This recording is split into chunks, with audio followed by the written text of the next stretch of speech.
안녕하세요. 4층의 빌바오입니다. 오늘은 6번째 녹음이고 공조2 인터내셔널에 대해서 이야기하도록 하겠습니다. 일단 영화 얘기하기 전에 근황 먼저 살짝 얘기할까요? 궁금해 하실지 모르겠지만 그냥 해볼게요. 추석이 벌써 다가왔는데 저희 집은 이제 차례를 지내지 않기로 결정이 돼 있습니다. 올해부터요. 그래서 연휴를 굳이 내려갈 이유는 없습니다. 그래서 저는 이제 부모님께 용기 내서 얘기를 해볼 생각이에요. 그래서 설이나 추석 연휴 때 꼭 만나지 말고 그 연휴 기간을 알아서 좀 잘 쓰자. 이게 어떠시냐라고 얘기를 해볼 생각입니다. 부모님 입장에서는 좀 서운해 하실 것 같긴 한데, 근데 뭐 이왕 차례를 안 지내기로 한 거 좀 더 합리적으로 사용하는 거 어떨까라고 제안을 드려볼까 해요. 부모님 찾아뵙는 거는 꼭 연휴 때 하지 않아도 되고 오히려 더 복잡할 수 있어서 연휴 앞에 혹은 뒤에 적정한 시기에 제가 혼자 갔다 오면 되기 때문에 그렇게 하는 게 맞지 않을까 이런 생각을 좀 갖고 있습니다. 그때 뭐 명절 음식 좀 먹으면 되겠죠? 저는 이번 추석 연휴는 개인적인 공부나 작업이 좀 밀려 있어서 그쪽에 좀 집중을 하고 그다음에 운동을 좀 더 할 생각입니다.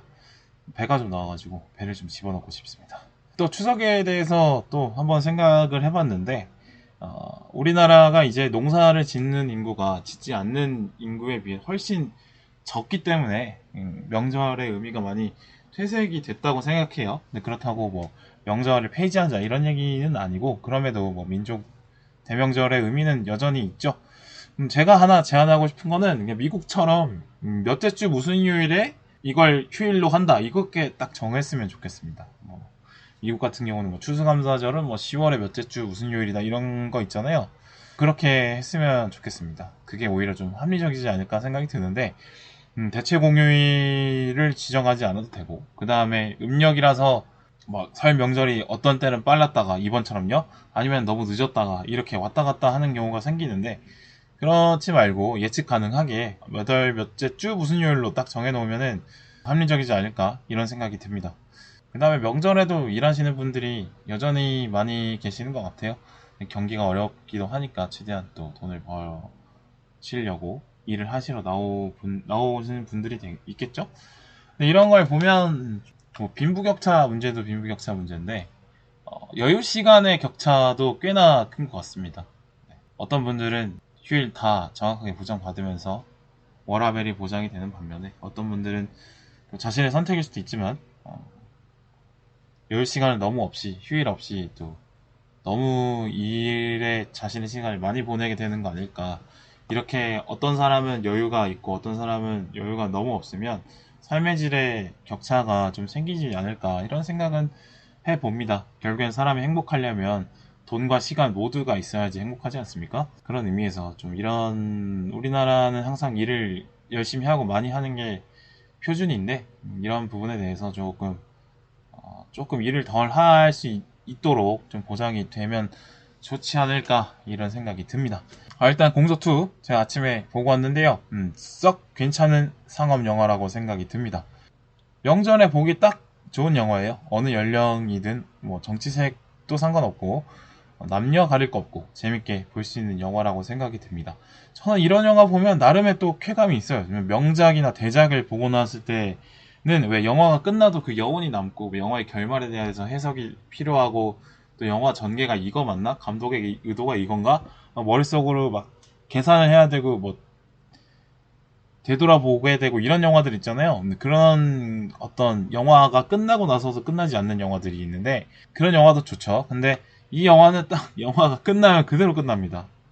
뭐 영화를 보면서 이해가 쑥쑥 되고 영화 끝나고 생각해 볼 거리도 없고 주제의식이 있는 것도 아니고 그래서 영화 끝날 때 딱 깔끔하게 떨어지는 이런 영화를 볼 때도 쾌감이 있어요. 네, 이런 영화 정말 잘 만든 오락 영화, 상업 영화 그런 영화를 볼 때도 나름의 깔끔하게 떨어지는 그 재미가 있다고 생각이 들고요. 공조2 인터내셔널이 딱 그런 영화입니다.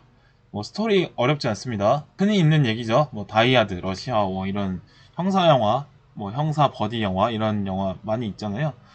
형사 둘이 범죄 조직과 맞서 싸우면서 그 문제를 해결해 가고 또 그 과정을 통해서 친해지고 또 갈등을 겪기도 하고 다시 관계가 회복되고 이런 건데 그런 이야기입니다. 네, 흔히 아는 얘기라서 이야기가 어렵지도 않고요. 또 소재가 뭐 민감하거나 어렵냐? 그것도 아닙니다. 뭐 핵에 대해서는 핵을 뭐 우리나라가 핵이 필요하다, 안 필요하다, 핵을 가져야 된다, 안 가져야 된다, 북핵을 뭐 강력하게 폐기를 나서야 된다, 말아야 된다, 뭐 이런 핵을 놓고 여러 가지 막 이야기가 나와서 어려울 수 있는데 그런 얘기가 아닙니다. 그냥 마약 관련된 얘기인데 마약에 대한 거는 뭐 어느 나라나 입장이 똑같지 않습니까? 무조건 이제 막아야 되고 반대하는 거죠. 그래서 마약에 대해서 때려잡고 하는 거는 누구나 고민 없이 당연히 해야 된다고 생각하는 문제이기 때문에 소재가 어렵지 않습니다. 네. 그리고 나오는 캐릭터들도 우리가 흔히 아는 캐릭터, 뭐 소시민 형사 캐릭터, 뭐 베테랑, 뭐 강철중 이런 형사 캐릭터를 알고 있다면 크게 뭐 어렵지 않고 그 다음에 뺀질한 미남, 느끼한 어떤 작업 잘 칠 것 같은 바람둥이 같은 미남이 나오고 그 다음에 뭔가 사연이 있고 말없는 어떤 묵묵한 미남 캐릭터도 나오죠. 그 다음에 푼수 캐릭터도 나옵니다. 캐릭터에서도 특별히 새로 보는 캐릭터는 없습니다. 다들 근데 재밌게 잘 짜여진 캐릭터들이라서 네, 재밌게 볼 수 있습니다. 그렇고 이 영화의 리듬이 저는 좋았다고 생각이 드는데 영화 보는 내내 딴 생각을 할 겨를이 없어요. 그래서 액션 나왔다가 개그 나왔다가 액션 나왔다가 개그 나왔다가 액션 나왔다가 개그 나왔다가 이런 식으로 반복됩니다. 지루할 틈이 없습니다. 뭐 좀 독특하게 봤던 점은 메인 빌런이 잡히고 나서 근데 더 큰 흑막이 있다는 설정으로 또 가요. 그래서 긴장이 한번 풀리려고 할 때 한 번 더 다시 밀어붙이고 또 더 그 흑막에 대한 이야기가 또 다음 후속편까지 이어질 것 같은 느낌을 주면서 마무리가 잘 되고 있어서 그런 게 좀 괜찮았다 이런 생각이 듭니다. 일단 액션에 대한 얘기를 해보면 뭐 다양한 액션 장르가 있죠. 추격이 있고 뭐 격투가 있고 총격이 또 있고 뭐 구조물을 이용해서 뭐 위험한 어떤 아찔함을 보여주는 장면도 이렇게 있는데 이런 모든 액션의 다양한 장르가 다 나옵니다. 뭐 특별히 근데 기억나거나 잘 만들었다 싶은 건 없지만 그렇다고 못했다고 느껴지는 것도 없습니다. 그래서 무난하게 액션으로 볼거리가 많다 이런 생각이 들고요. 굳이 조금 거슬리는 부분이 있다면 주인공 고정이 좀 세다.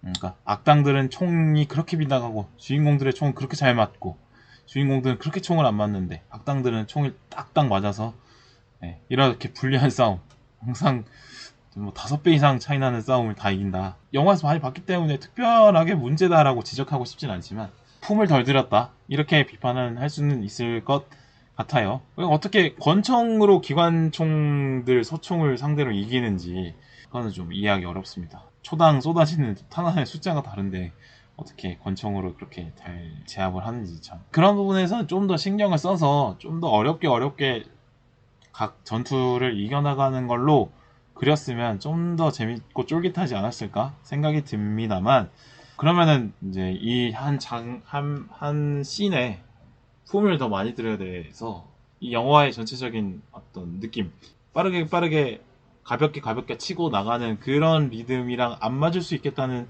생각은 드는데 그럼에도 액션씬에서는 뭐 나쁘지 않았지만 독창성은 없었다 그렇게 좀 아쉽다는 생각은 듭니다. 그리고 액션을 캐릭터별로 다르게 설정을 해놨어요. 임철령 같은 경우는 이제 먼치킨이죠. 뭐 체격도 좋고 힘도 좋고 싸움 기술도 좋고 뭐 빠르고 그렇죠. 근데 좀 타격기 위주로 설정을 좀 해놓은 것 같고요. 유해진이 맡은 강진태 같은 경우는 나이 때문에 뭐 속도나 뭐 인첩성은 좀 느릴 수밖에 없다는 게 설정이고 그 대신에 유도 선수 출신이라는 정보를 주진 않지만 유도 기술을 꽤나 사용해요. 그래서 범죄자들을 잘 이렇게 넘겨서 마무리를 하는 그런 제압 위주의 유도 기술을 잘 보여줍니다. 그러니까 강진태라는 캐릭터가 그렇게 지능적인 느낌이기다 보다는 좀 발로 뛰는 형사 그걸 또 스스로 강조하기도 하죠. 그런 거에 맞는 어떤 운동선수 출신 설정이 아닐까 이런 생각이 들고요. 물론 뭐 운동선수 출신이라고 해서 다 발로만 뛰고 뭐 머리는 쓰지 않는다 이런 얘기를 하는 건 아닌데 이 이른바 우리가 이 사회에서 통용되는 어떤 편견에 기댄 캐릭터는 맞는 것 같습니다. 그리고 다니엘 헤니가 맡은 잭 캐릭터는 이른바 뺀질뺀질한 FBI 캐릭터인데 직접적으로 신체를 타격하거나 이러진 않고 총기를 잘 다루는 느낌? 네, 소총을 잘 다루는 느낌 줍니다. 그래서 뭐 멀리서 저격수를 잡기도 하고 이렇거든요. 그래서 뭐 타격기의 임철령, 그 다음에 유도를 하는 강진태, 그 다음에 총을 잘 다루는 잭 이렇게 캐릭터마다 특장점을 줬다는 거는 잘한 결정이지 않나 이런 생각이 듭니다. 그리고 이 영화의 메타적인 요소, 그러니까 이 영화 바깥의 이야기가 영화 안으로 들어오는 실제 배우들의 전사가 영화 속에 좀 보이는데 그걸 이용해서 또 재미 포인트를 만들고 있어요. 여기서 다니엘 헤니와 현빈이 윤활을 놓고 삼각관계에 놓이는데 근데 이거는 내 이름은 김삼순 2005년 드라마를 보면 다니엘 헤니가 정영원을 좋아하고 정영원이 현빈을 좋아하는 이 삼각관계가 있잖아요. 근데 그 삼각관계를 기억하시는 분들은 이 공조 2를 볼 때 피식 정도 웃음을 나지 않을까 싶습니다. 그때 드라마가 생각이 나서요. 그 다음에 배우 임윤아는 사실 소녀시대 윤아로 아직 더 유명하기 때문에 소녀시대 윤아가 생각나는 점들을 많이 보여줍니다. 예를 들어서 유튜브를 하는 박민영이 뭐 구독, 좋아요, 알림 설정 같은 그런 어떤 애교 멘트라고 할까요? 나쁘끄러운 어떤 그런 멘트들을 하는 것들도 보여주고 클럽에서 무대를 장악하는 모습도 보여주고 그 다음에 그 박민영 캐릭터의 대사 중에 소시적이라는 단어를 좀 반복해요. 그래서 아이돌 유나가 영화에 등장한 것 같은 느낌을 줍니다. 그 다음에 하나 더 찾아본 메타 요소가 뭐냐면 그러니까 배우 현빈 씨가 사랑의 불시착에서 같이 출연했던 손예진 씨와 결혼하잖아요. 그러니까 사랑의 불시착의 커플이 거기서도 결혼하고 또 실제 현실에서도 결혼을 했는데 이게 북한 남자와 남한 여자에 이루어질 수 없을 것 같은 사랑이 이루어지는 거잖아요. 그런 그 관계가 공조2에서도 보여집니다. 철령이 민영에게 조금씩 매력을 느끼고 마음을 여는 듯한 모습을 보여주고 그리고 왠지 3편이 나온다고 하면 결혼할 것 같은 것까지 보여주거든요. 그래서 현빈을 활용해서 현빈이 그러니까 사랑의 불식착과 공조의 세계관이 약간 평행이론처럼 갈 수 있게 이런 설정을 해놨습니다. 이것도 재밌게 볼 수 있는 점이라고 생각해요. 이런 것도 깨알처럼 잘 심어놓았다.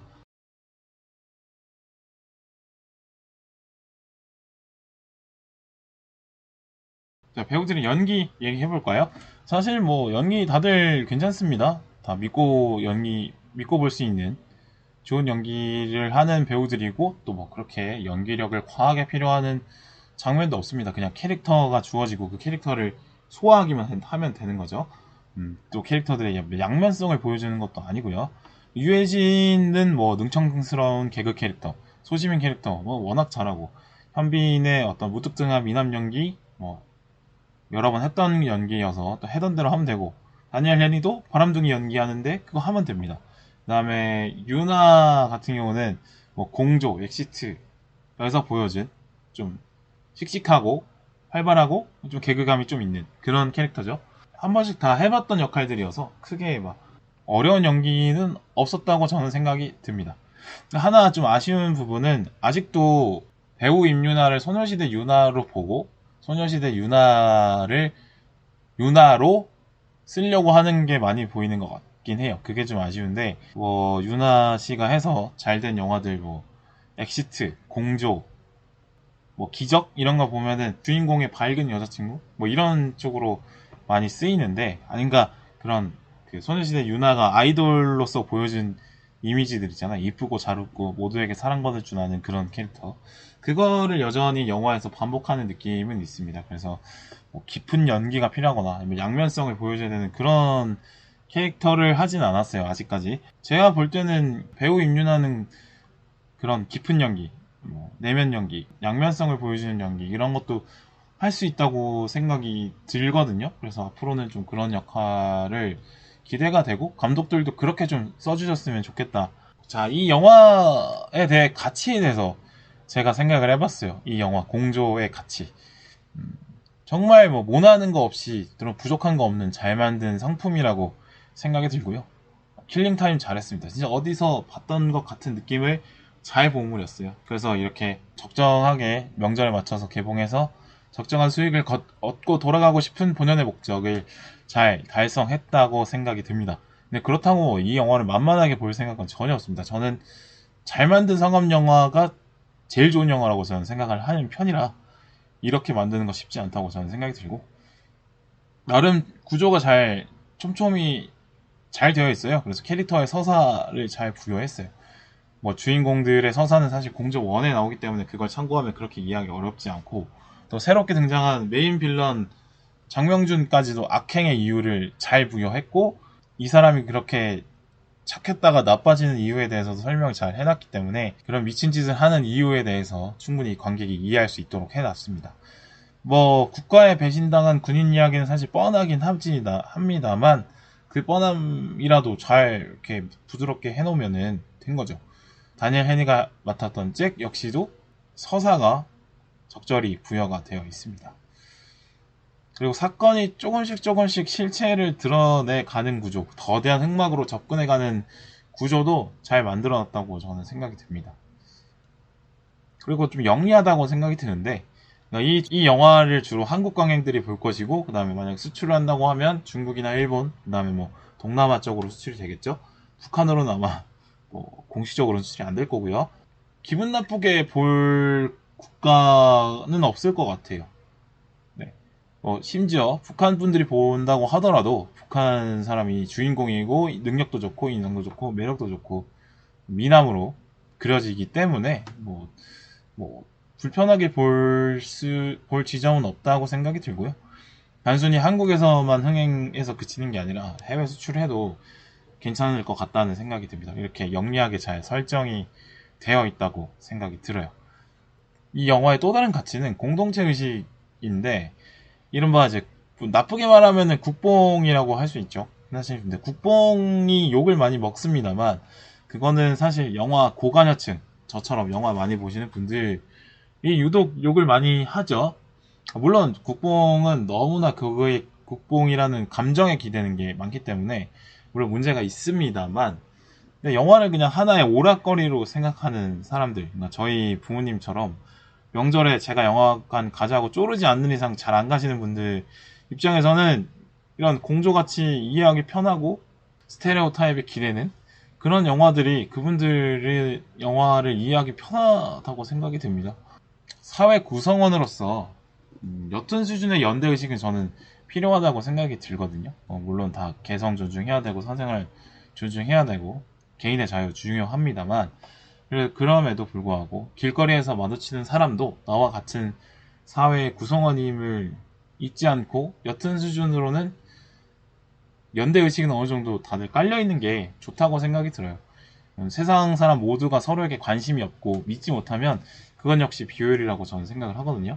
근데 이런 영화들이 어느 정도의 공동체 의식을 만들어내고 있다라는 점에서 저는 좋다고 생각하고, 그거를 같은 동포인 북한 동포까지도 확장을 하고 있다는 점은 저는 괜찮다고 생각합니다.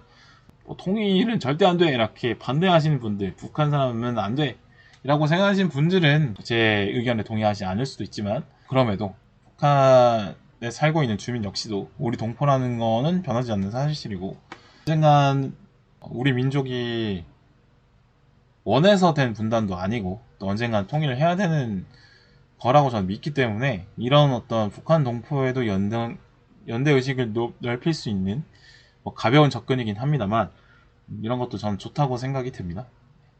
사실은 이제 북한 사람 캐릭터를 너무 잘 설정해 놓은 거죠. 외모로 만들어내는 어떤 쉬운 호감인 건 맞습니다만, 그럼에도 그런 가벼운 접근이더라도 북한 동포와의 연결감을 좀 만들어주는 거는 괜찮다 이렇게 생각이 듭니다. 자, 공조에 대한 얘기는 여기까지고요. 근데 공조를 보면서 드는 생각에 대해서 한번 더 얘기를 해볼게요. 왜 이렇게 주인공 설정을 북한 형사는 키 크고 잘생기고 멋있고 능력이 있는데 반면에 남한 형사는 좀 약간 못났고 소시민스럽고 능력이 그렇게 뛰어나진 않지만 열심히 하는, 그러니까 어떻게 보면 밸런스가 사실 깨져 있죠. 그런데 북한 형사가 남한 형사에게 형이라고 부르는 관계로 왜 설정이 됐을까? 일단 북한 출신 남성 주인공들을 사용하는 작품들에서 북한 남성이 주인공인 경우에 미남 배우를 사용해서 미남 배우를 사용하는 경우가 많은 것 같아요. 왜 그럴까요? 일단 북한 출신 남자라는 게 사실 낯설지 않은 이런 느낌을 주잖아요. 왜냐면 뭐 생김새나 민족적인 감성은 공유를 하지만 그러니까 살아온 환경이 너무 다르기 때문에 이질감이 좀 있고 뭐 한꺼풀 벗겨보면은 뭐 공통점이 있는 사람이라는 걸 알고 있지만 그럼에도 처음에는 좀 경계가 되는 그런 심리가 있는 거죠. 이 심리적인 장벽을 넘어서기 하기 위해서 주인공을 좋아하게 만들어야 되지 않습니까? 관객 입장에서. 그래서 미남 배우들을 좀 사용해서 좀 손쉽게 그 장벽을 넘으려고 하는 것 같습니다. 어떻게 보면은 이제 북한의 형사와 남한의 형사가 공존을 한다는 게 사실 좀 설정이 과하잖아요. 그럴 일이 현실에서 잘 없을 텐데, 근데 그런 현실의 장벽을 비현실적인 외모로 약간 퉁치고 넘어가는 느낌을 좀 받습니다. 그게 뭐 전 나쁘다고 생각하지 않고요. 뭐 이 정도 아이가 비현실적인 설정에서 출발한 영화라고 하더라도 그 설정 안에서 완결성을 갖추면 되는 거지. 뭐 이런 것까지 이해를 못한다고 하면 사실 재밌게 볼 수 있는 영화가 많이 줄어듭니다. 네. 북한 출신 캐릭터들을 평면적으로 좀 그리는 것도 있습니다. 주로 보면 조국에 충성하고 싸움을 잘하고 그다음에 의리가 있고 무뚝뚝한 좀 옛날 어떤 남성적인 느낌? 괜찮은 남성적인 느낌이죠. 이렇게 좀 평면적인 캐릭터들이 많이 등장을 합니다.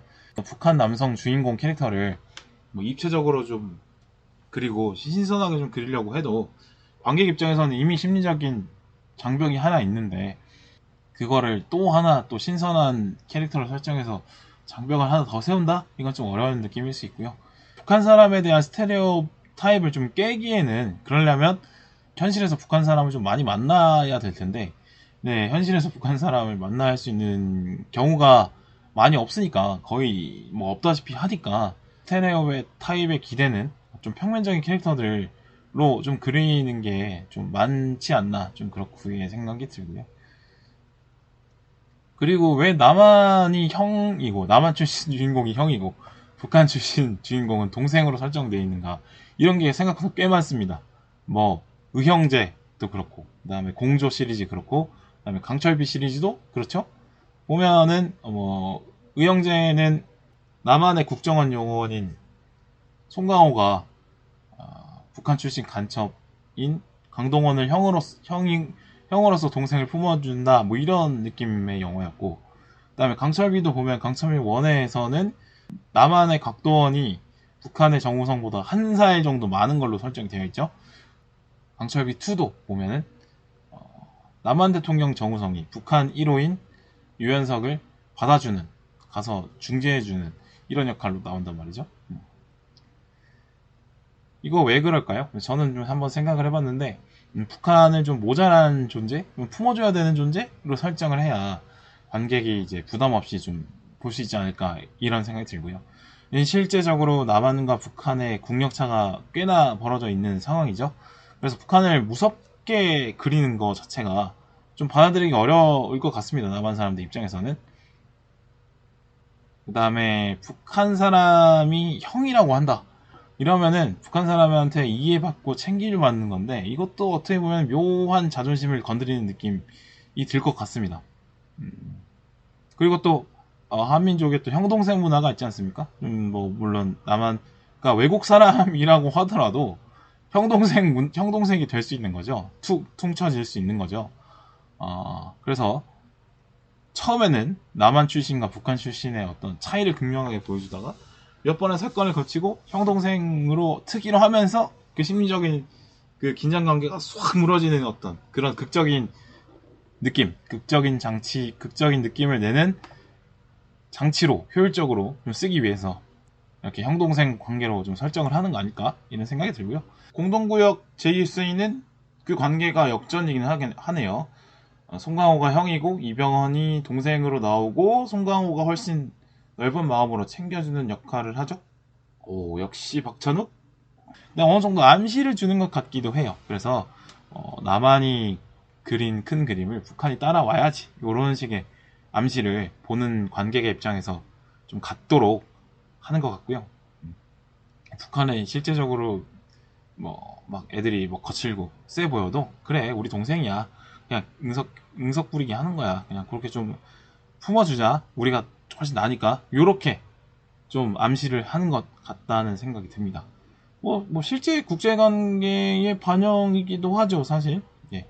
북한의 경제력과 남한의 경제력은 차이가 많이 나 있고, 군사력도 사실은 이제 북한의 군사력은 비대칭 전력이라고 해서 한쪽으로 전력이 좀 몰려 있는 상황. 너 나한테 함부로 하면은 나 미친 짓 할 거야, 이런 전략으로 북한이 주로 쓰고 있기 때문에, 약간 남한은 그런 북한을 뭐 중국이나 미국이나 일본이 해치려고 하면, 그래도 우리 민족인을 조금 봐주세요 이러면서 좀 중간에서 균형 잡고 중재하는 역할을 또 남한이 해야 되기도 하기 때문에, 국제관계를 인물로 옮겨서 좀 반영하는 것 같다는 생각이 듭니다. 북한에서 본다면 불편하실 수 있죠. 북한 분들이 보시기에는 당연히 그럴 거라고 생각을 합니다. 근데 어쩌겠습니까? 이거 남한에서 만든 영화들인데 남한에서 보는 시각으로 하는 거고, 그게 뭐 현실이랑 크게 막 완전 벗어난다 이런 것도 아니라고 저는 생각이 들고요. 만약에 북한 출신 주인공과 남한 출신 주인공이 있는 영화일 때 남한 출신을 형으로 설정한 이유에 대해서 한번 제 나름의 썰을 풀어보면서 마무리하도록 하겠습니다.